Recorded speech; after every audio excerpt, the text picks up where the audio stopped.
ask a question. We saw after a qualifying start by the South Africans, you went downstairs and then the collapse started. So would you like to share what was the message being sent here? It was more about just staying patient. I think that we were able to create a little bit of pressure, and then every now and again we went searching for wickets. So I think what we'd talked about is making sure we could control the pressure for a long period of time, and if we did that, we knew wickets would crumble. So it was more about not getting frustrated, making sure that we were happy with bowling dot balls, and if we were able to do that, we were able to create some pressure. So it was just reinforcing the discussions that we'd already had. Hello coach, I'm Salman from 5 News Channel. Do you think that Pakistan white ball team is shaping up nicely? Look, I think we're making progress. You know, we haven't got everything right just yet, but you know, it's all about winning series. And obviously, we won the T20 series, we won the ODI series, and we have often played our best when the series is on the line. So very happy with that. We're also trying some different players, which is important for us to create some depth. And I'm very pleased the way that's progressing. Today, Pakistan team was looking totally changed, especially second game Pakistan was lost and third game Pakistan won. Especially Pakistani bowlers performed well. What do you think in second game if spinners was Abrar dropped? If Abrar were present in second game, Pakistan can change the result of second game. Now this in third game, Pakistani top order batting, especially they batted well, and the bowling especially Pakistani bowling especially they do well. On the field. Okay. What do you think about Look, it's a very different pitch, today's pitch, than the one 2 days ago. The pitch 2 days ago obviously had a lot more grass on it, the ball skidded, and the ball didn't turn. So, you know, there was a lot of dew a few days ago when obviously we bowled second. So whereas today we knew it was a very dry surface, obviously Abrar had a few things to work on as well following the first ODI. And he spent the time at training to work on those and delighted the way he bowled in this match. Keep your questions very short and precise. Yeah. Okay. Coach, the credit should be given to Shaheen Shah for his splendid captaincy, especially today, or was it Mike Hesson behind all this?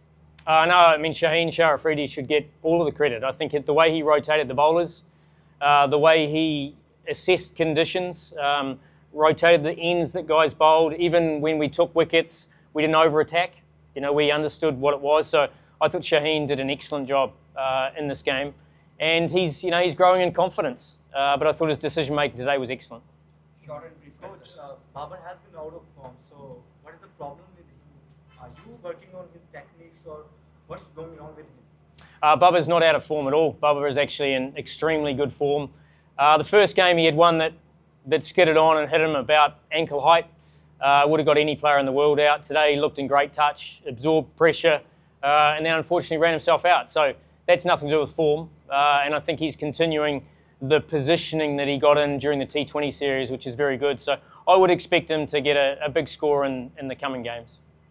Today is the day of Pakistani bowlers almost for spinners. What do you say about condition and performance of Pakistani bowlers? I thought they assessed what was required on this. They were very patient, and I think that Saim Ayub set the tone. Opening the bowling, was very patient in terms of how he operated, and then set the game up for Nawaz and Abrar to come in and control the middle overs. So I thought that it was a really fine performance in terms of the way we adjusted to conditions. It was always nice for Nawaz to bowl to a right-hander, but the fact he got the wicket at de Kock is something that he's been searching for. To get a left-hander out will give him plenty of confidence moving forward. What is your analysis on the team's overall performance, and especially the Vaz Stadium pitch? Look, I think, as I said, we're a developing one-day side. Even though we've got quite a lot of experience, we're just developing the consistency. And I thought, as I said, we probably saved our best for last. Look, the pitch and the crowd and the atmosphere was outstanding. We loved the intensity that the crowd brought. To play 3 games in 5 days and fill the stadium all 3 times. I know the players were delighted with the support that the Faisalabad crowd brought. Some big challenges upcoming till World Cup. What do you think about the in which parts you will give more input to increase our performance of the team for these challenges? Look, let's put the one day to one side, because one day is obviously what we're focusing on now. We've played a lot of T20 cricket, so the fact we're able to switch back to one day cricket, we have to be more patient with the ball, and I use that word, but the first couple of games there were times we weren't as patient as we needed to, and today that was probably the big step up for us as a bowling unit, was to be happy bowling dots and then know that the rewards will come later on. And as a batting group, chasing a target like that, I thought it was a really professional chase. You can always lose an early wicket, but the way, Bubba and Saim absorbed that pressure, and then Rizwan came in and did the same, was a really pleasing sign for us. Last question. Like series win before Tri-Series and Sri Lanka series, are we going with same team in next or are we inducting some new youngsters in Tri-Series and Rawalpindi series? Look, the Tri-Series squad was picked anyway, so the only change will be Hesson will be going back and playing some first-class cricket. Rather than sitting on the sideline, we want him to get some cricket, get some confidence back. We think he's a fine player who just needs a little bit of time in the middle to get his confidence back. Outside of that, Abdul Samad will come back from the Hong Kong Sixers and join our squad in Rawalpindi. Thank you so much.